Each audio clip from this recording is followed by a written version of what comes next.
Muy buenas noches, Dios les bendiga. Seguimos viendo este hermoso tema que es la gracia de Dios.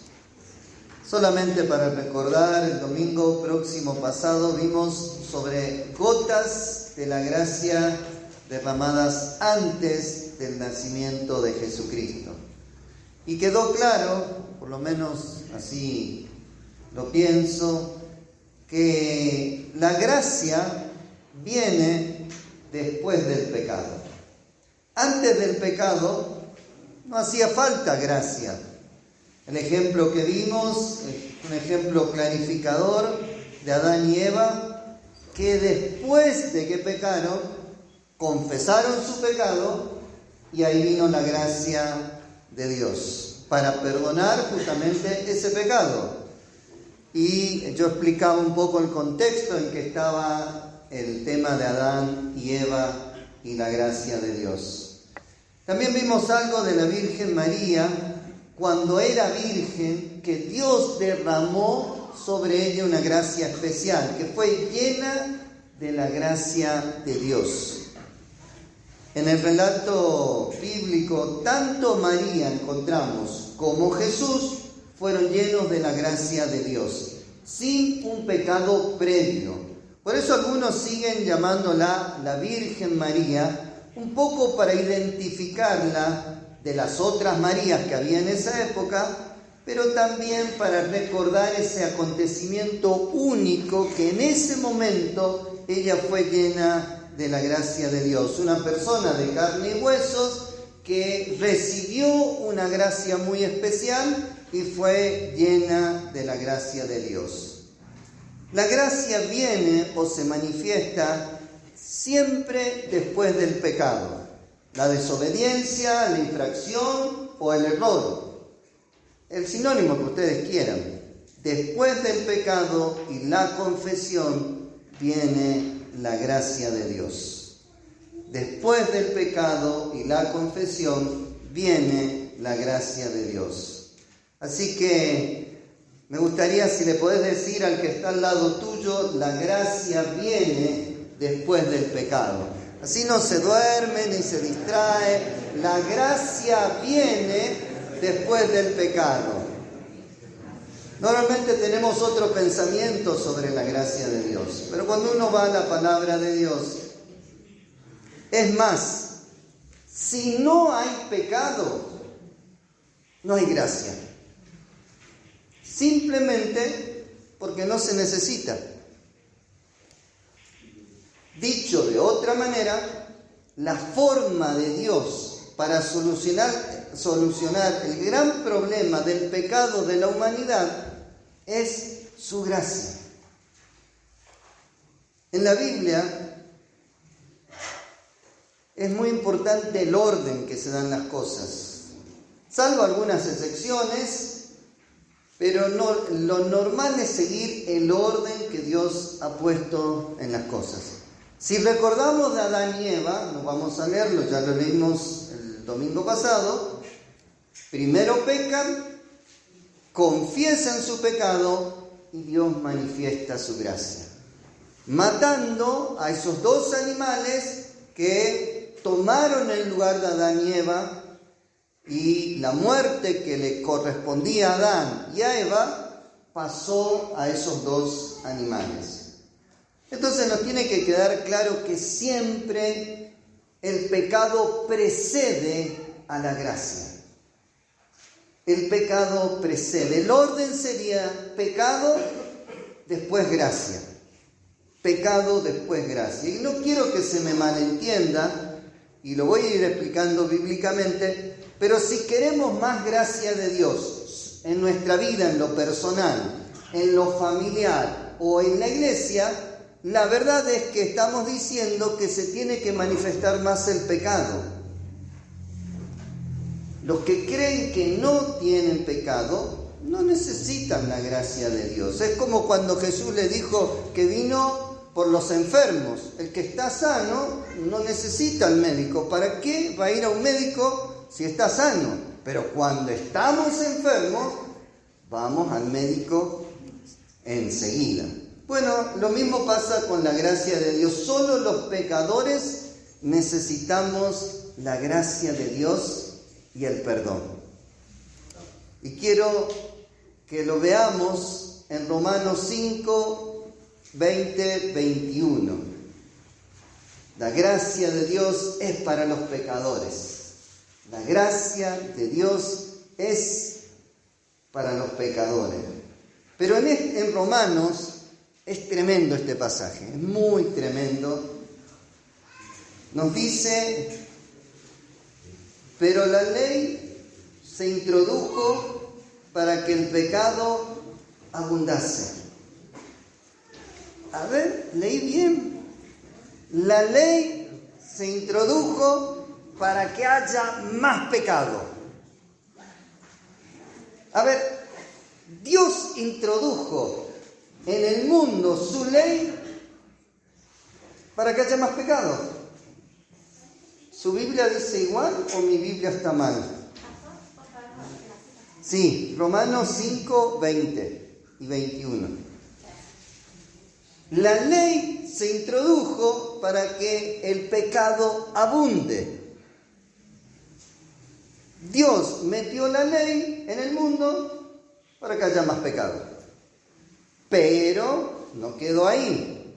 Mas cuando el pecado abundó, que se llenó de pecado todo, sobreabundó la gracia. Miren, es tremendo. Cuando el pecado abundó, sobreabundó la gracia.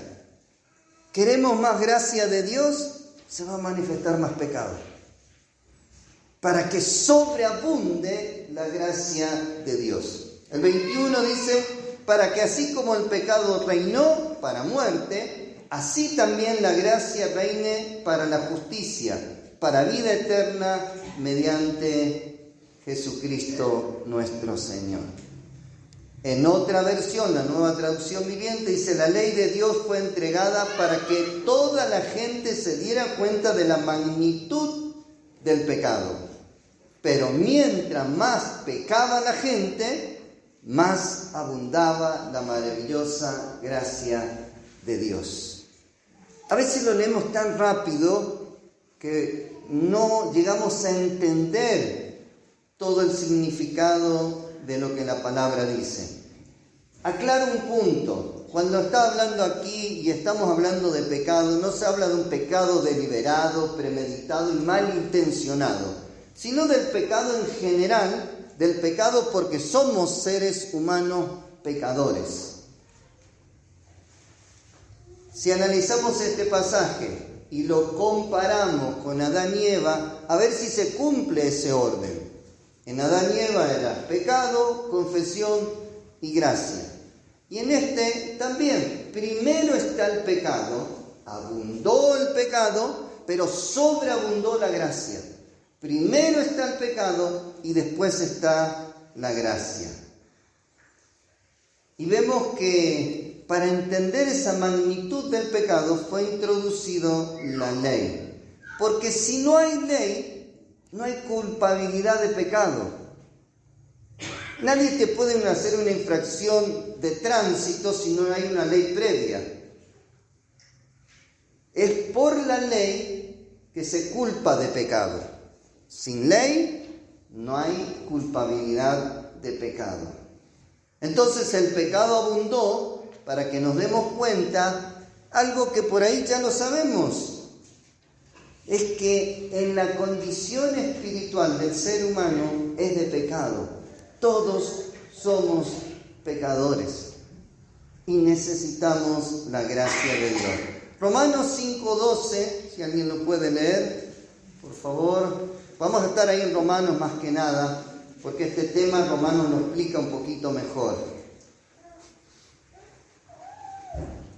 Por tanto, como el pecado entró en el mundo por un hombre, y por el pecado la muerte, así la muerte pasó a todos los hombres, por cuanto todos pecaron. Todos pecamos.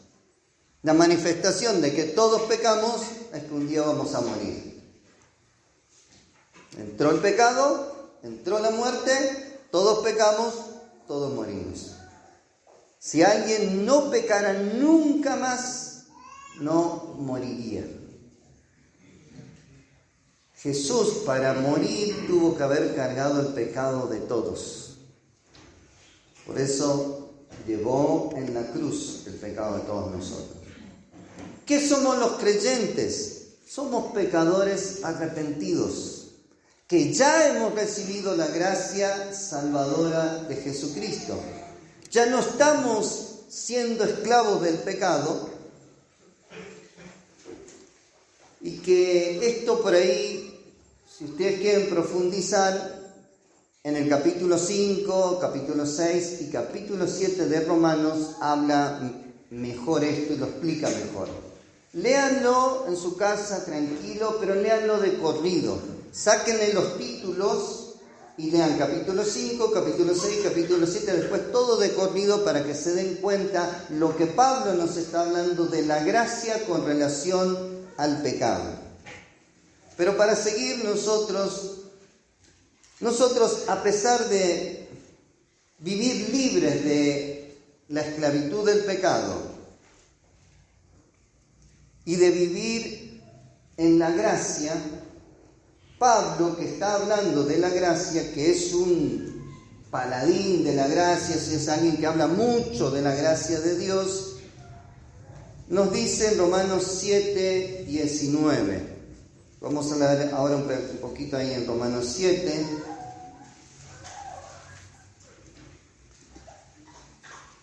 Y son pasajes muy tremendos. Dice, porque no hago el bien que quiero, sino el mal. ¿Qué? ¿El mal que no quiero? Eso hago. Y vamos a leer del 16 para tener un poquito el contexto. Si hago lo que no quiero hacer, compruebo entonces que la ley es buena. De modo que ya no soy yo quien hace aquello, sino el pecado que habita en mí. Yo sé que en mí, está diciendo Pablo, esto es en mi naturaleza humana, no habita el bien. Porque el desear el bien está en mí, pero no el hacerlo. Porque no hago el bien que quiero, sino el mal que no quiero. Y si hago lo que no quiero, ya no soy yo quien lo hace, sino el pecado que habita en mí. ¿Cómo? ¿El pecado que habita en Pablo? ¿No era que fue redimido, salvado? Entonces, aunque quiero hacer el bien, descubro esta ley que el mal está en mí. Porque según el hombre interior, me deleito en la ley de Dios.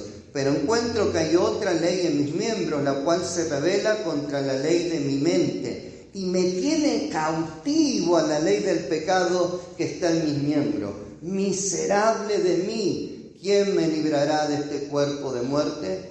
Doy gracias a Dios, que por medio de nuestro Señor Jesucristo, así que yo mismo con la mente sirvo a la ley de Dios, pero con la naturaleza humana sirvo a la ley del pecado. Pablo, el que habla de la gracia de Dios, que nos dijo que por gracia somos salvos por medio de la fe, el que recibió por gracia la salvación y el que dice, yo por gracia soy lo que soy, nos confiesa, nos da una tremenda confesión, que a pesar de haber sido tocado, encuentra que el pecado todavía sigue activo. También lo dice en varias cartas, pero nos confiesa que sigue luchando contra el pecado en sus palabras. Dice, yo mismo con la mente sirvo a la ley de Dios, pero con la naturaleza humana sirvo a la ley del pecado. Entonces vivir en la gracia de Dios, ser limpiados por la sangre de Cristo y haber recibido dones y llamados, no nos inmuniza al 100% del pecado. Para entender y disfrutar y llenarnos de la gracia de Dios, primero tiene que haber pecado. Ya aclaré, no el pecado deliberado, porque el pecado deliberado sí anula la gracia de Dios, sino el pecado en general. Quizás para algunos puede sonar un poco duro y hasta antibíblico, pero es lo contrario. La ley se introdujo para que el pecado abunde, pero cuando el pecado abundó, sobreabundó la gracia de Dios.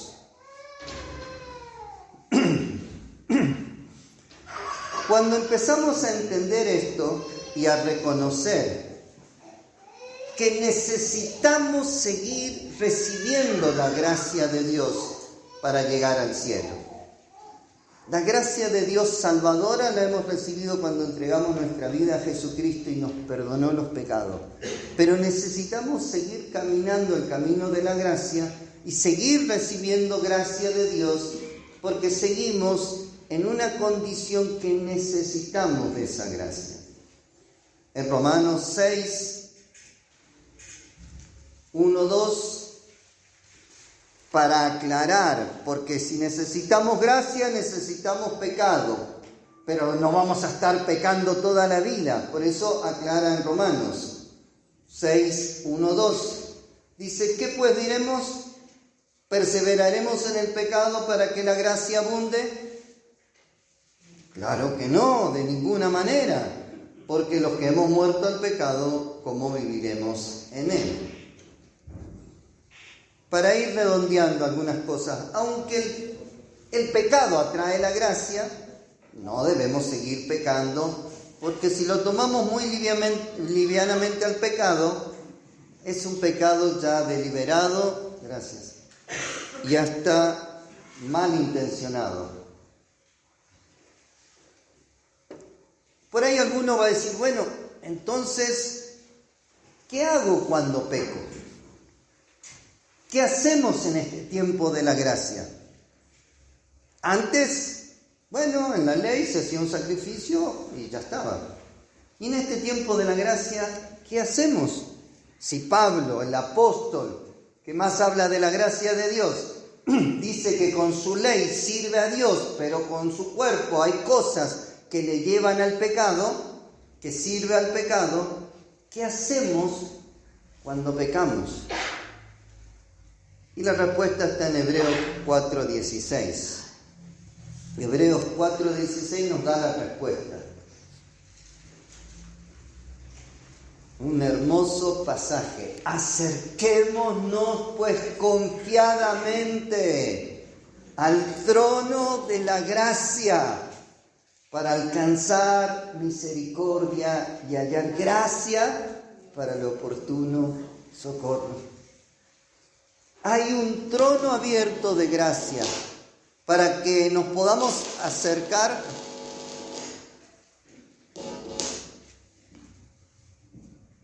parece que el micrófono no quiere que me acerque al trono de la gracia.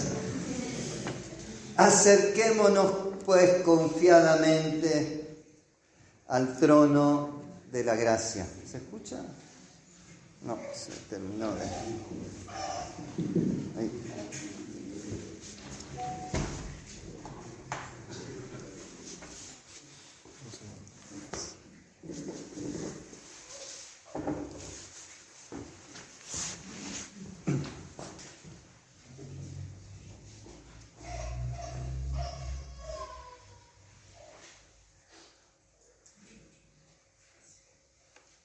¿Ahora? ¿Sigo hablando? Bueno. Cuando pecamos, hay un trono de gracia. Acerquémonos, pues, confiadamente al trono de la gracia. ¿Cómo te acercás confiadamente? ¿Así? ¿O te acercás diciendo,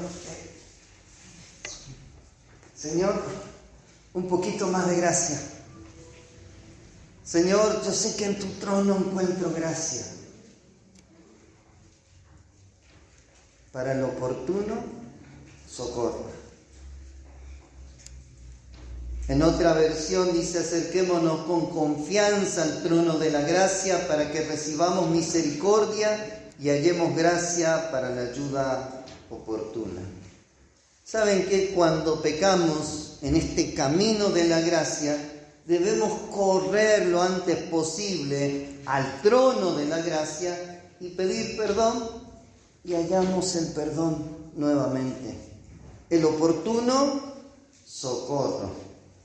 Y si nos damos cuenta que hemos lastimado a alguien, también vamos y le pedimos perdón lo más rápido posible y se solucionan las cosas. Si no, no está abierto el trono de la gracia. Pero la Biblia nos dice que sí está abierto. En el tiempo de la gracia nos anula el pecado, nos esconde el pecado se perdona cuando es confesado. Alguien confesó su pecado y hay gracia de Dios para limpiar ese pecado. Si vivimos bajo el tiempo nuevo de la gracia de Dios y no en el tiempo antiguo del legalismo bajo la ley, ahí termina. Porque Jesucristo ya hizo la obra, porque el trono de la gracia sigue abierto, porque es por gracia que vamos a llegar al cielo, no es por méritos. Si fuera por méritos, estaríamos bajo el tiempo de la ley. No es por mérito. Ninguno de nosotros puede pensar que va a tener tantos méritos para ir al cielo. Vamos por la gracia. Caminamos de gracia en gracia. Nos equivocamos, pedimos perdón y seguimos para adelante. Porque el trono de la gracia está abierto. Por eso, en el tiempo de Jesús, a los sacerdotes, a los fariseos, le costó tanto entender y disfrutar la gracia. Estaban tan acostumbrados a vivir bajo un legalismo, a creerse que ellos no tenían pecado. Y si no tenían pecado, ¿para qué la gracia? La gracia es para los pecadores, los que confiesan su pecado. Entonces podemos darnos cuenta que el legalismo de la época de Jesús era un opuesto a la gracia de Dios. Quisiera que vean un versículo más sobre esto, Mateo 10:8.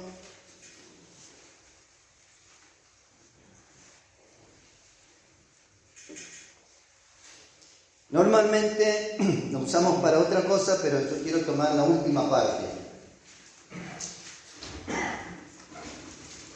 Está diciendo: sanad enfermos, limpiad leprosos, resucitad muertos, echad fuera demonios. De gracia recibiste, dad de gracia. Los apóstoles recibieron una gracia mayor, que podían sanar enfermos, podían limpiar leprosos, podían resucitar muertos y echar fuera demonios. Los recibieron de gracia, tenían que dar de gracia. Ahora nosotros, ¿qué hemos recibido de gracia? Todos nosotros, ¿qué hemos recibido de gracia? El perdón de los pecados, la salvación. ¿Y qué tenemos que dar de gracia? Perdón. Lo recibimos de gracia damos. El que camina en la gracia recibe el perdón y da perdón. Continuamente recibimos perdón y damos perdón. No creo que ninguno de ustedes haya tenido que matar a algún animal por su pecado en algún momento. Recibimos de gracia, de Jesús que nos perdonó los pecados. Vinimos, confesamos, creímos y recibimos perdón. De gracia recibimos, da de gracia. De gracia recibiste perdón, da perdón de gracia. Decile a tu hermano: de gracia recibiste, da de gracia. De gracia recibiste el perdón. De gracia, Dios hizo la obra, Dios hizo el sacrificio. De gracia recibiste el perdón, da de gracia perdón. Es una característica sobresaliente de los que caminan en la gracia de Dios. Reciben y dan perdón en todo tiempo. Cuando Pedro, todavía en el tiempo de la ley, le pregunta a Jesús: Señor, ¿cuántas veces tengo que perdonar a mi hermano? ¿Hasta 7? Y Jesús, hablándole del nuevo tiempo de la gracia, que le dijo: no hasta 7, hasta 70 veces 7, Pedro. Eso era en la ley. Ahora estamos en otro tiempo, 70 veces 7. Jesús también lo dijo en un montón de versículos, yo tomo algunos nada más. En el Padre Nuestro: Padre, perdónanos como nosotros perdonamos. Perdonamos, recibimos más perdón. Perdonamos, recibimos. Perdonamos, recibimos. Padre, perdona nuestras ofensas como nosotros perdonamos a los que nos han ofendido. El camino de la gracia es recibir y dar perdón todo el tiempo. ¿Qué pasaría si no perdonamos? Tomando el Padre Nuestro, no recibimos perdón. Padre, perdónanos como nosotros perdonamos. No perdono, no recibo perdón.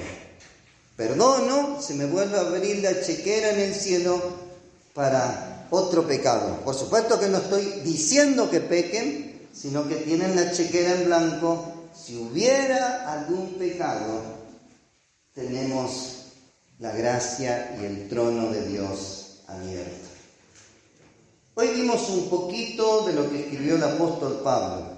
El camino de la gracia es hermoso, porque vamos recibiendo y dando perdón todo el tiempo. Pero también es cierto que muchas veces es mal interpretado y eso lleva a problemas, a murmuración, a calumnias. Les voy a dar 2 ejemplos para que podamos entender. Nuestro Señor Jesucristo, hombre lleno de gracia y de verdad. María, la mujer llena de gracia. Hablamos que son 2 excepciones a la gracia de Dios, que ambos fueron llenos de la gracia de Dios, pero eso no impidió que vivieran situaciones difíciles, que hablaran mal de ellos, mentiras sobre sus vidas. De María se decía, y hasta se escribió un libro, que ella le fue infiel a José con un centurión romano llamado Pantera, y que fruto de esa infidelidad nació Jesús. Si decimos y creemos esto, cambia todo el cristianismo, cambia todo lo que predicamos, porque entonces María no fue llena del Espíritu Santo y Jesús no nació como fruto del poder de Dios y del Espíritu Santo. Claro, era muy difícil creer la gracia de Dios sobre María. Entonces, algunos en la época antigua escribieron esto que le estoy diciendo. Un tal filósofo griego que se llamó Celso, en el siglo II, escribió que María fue infiel a su esposo y que fruto de esa infidelidad nació Jesús. Eso después ustedes lo pueden chequear en cualquier libro de historia o en Google. Pero imagínense semejante barbaridad, que no solo lo dijo, sino que lo escribió. Y en esa época que escribir un libro era muy complicado, y que generalmente cuando estaba un libro se creía que 100% era cierto, porque si alguien se ponía a escribir un libro era porque iba a contar algo importante y algo cierto. Y todavía el título que pone Celso a su libro se llama Discurso Verdadero. Imagínense, estamos en la época del siglo II. Hay un libro que había muy pocos, Discurso Verdadero. ¿Cuál era lo verdadero? De que María le fue infiel a José y que fruto a eso nació Jesús. Por supuesto que después tiene que salir el apologista Orígenes y tiene que escribir otro libro que se llama Contra Celso. Ustedes pueden buscarlo y si quieren leer, les gusta leer un poco de historia, está todo eso escrito. Ahora, qué tremenda mentira y barbaridad sobre una mujer que Dios derramó su gracia de una manera especial, fue llena de la gracia de Dios, pero eso no le anuló, no quitó de que se dijeran barbaridades. También en el Talmud, los escritos judíos medievales, tomaron esto y hablaron de Jesús como Jesús ben Pantera. Traducido es Jesús, el hijo de Pantera. No solo a los comienzos del cristianismo, siglo II, sino en la época medieval, ya no solo en los escritos griegos, sino también en los escritos judíos está esto que les estoy contando. Semejante mentira, confabulación, lo que ustedes puedan querer decir, contra María, que fue el vehículo para que en su vientre se pueda desarrollar Jesús. Por supuesto que para nosotros creyentes eso son mentiras y que los estudiosos consideran que es improbable esta hipótesis porque no hay suficientes evidencias. Hay en algunos textos griegos y en algunos textos judíos, pero para el que quiera seguir la mentira hay textos griegos y textos judíos que dicen esto. Cuando yo lo escuché por primera vez en el seminario, me cayó re mal. Y a los que estábamos ahí también, pues yo no lo había escuchado en la iglesia. Nunca lo habían predicado eso. Y que escribiera un libro para difamar a María, para difamar al cristianismo, para, si es posible, derrumbar toda doctrina cristiana. Hablemos un poquito de Jesús. Esto sí ya lo tenemos en el Nuevo Testamento. Un hombre lleno de gracia, de verdad, sin pecado ni maldad, dijeron de todo de Jesús. Murmuraban contra él, lo calumniaban todo el tiempo y hasta llegaron a acusarlo de que él obraba por un mal espíritu, o sea que estaba endemoniado por el príncipe de los demonios. Mateo 12, 24, si quieren buscarlo, y si no, yo se los leo acá.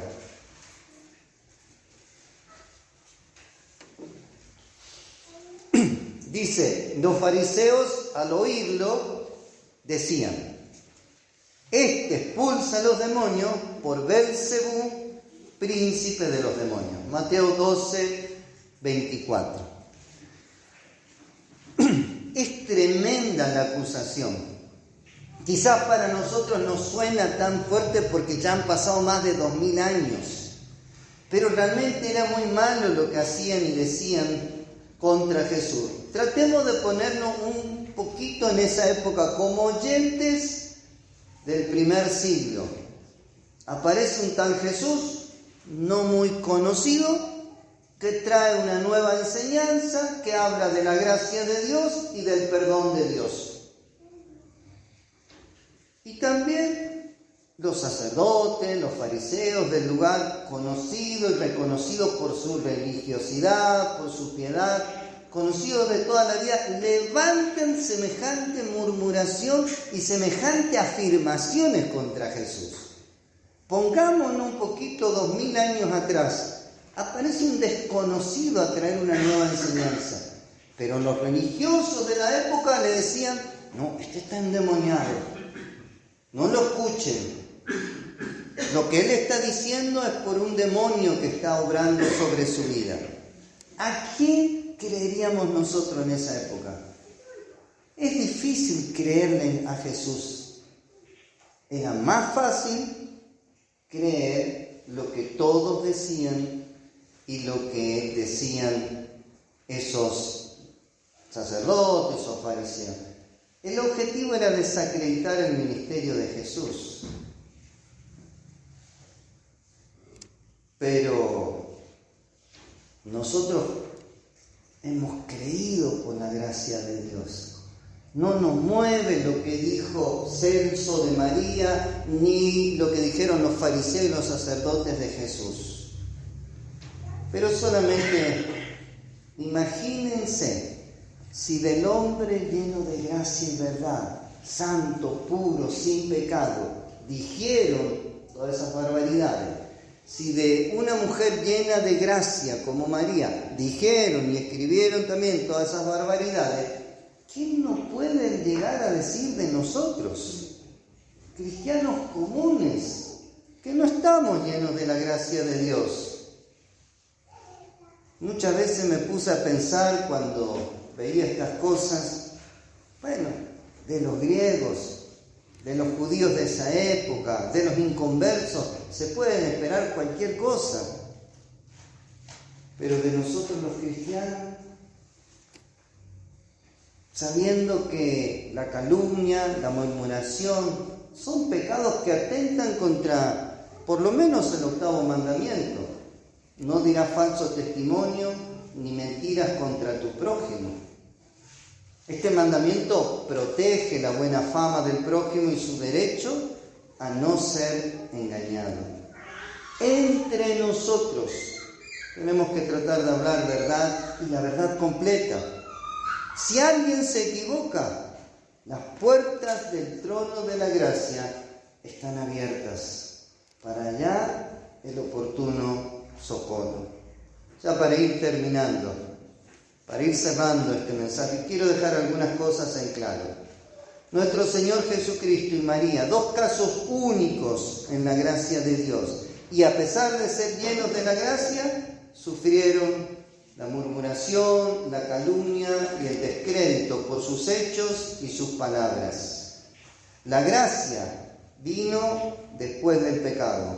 Primero se peca, después se confiesa y después se recibe gracia de Dios. Donde abundó la gracia, donde abundó el pecado, sobreabundó la gracia. Todos nosotros somos pecadores. Algunos ya hemos disfrutado de la gracia salvadora de nuestro Señor Jesucristo. Otros no, a los cuales tenemos que llevarles este mensaje de salvación, para que así como nosotros fuimos salvos por gracia, ellos también puedan recibir la gracia y ser salvos. Y puedan decir, por gracia soy salvo, por medio de la fe. Cuando pecamos, que podemos llegar a pecar, tenemos las puertas del trono de la gracia abiertas para hallar el oportuno socorro. De gracia recibimos, de gracia damos. Querido hermano, amigo, que hoy me estás escuchando, el camino nuevo de la gracia que nos trajo Jesús es hermoso. Nos trajo perdón, paz, justificación, gozo y muchas otras bendiciones más. Hoy se compartió algunas de esas bendiciones. Pero también es cierto que hay piedras en el camino. En este caso vimos la murmuración y la calumnia. Que nada te detenga. Seguí caminando en el camino nuevo de la gracia. Somos peregrinos que por la gracia de Dios seguimos caminando hacia el cielo, nuestra patria celestial, en el único lugar donde por supuesto no va a haber pecado, maldad, enfermedad ni muerte. El que camina en la gracia termina en el cielo. El que camina en la gracia termina en el cielo. El que camina en la gracia termina en el cielo. Dios te bendiga.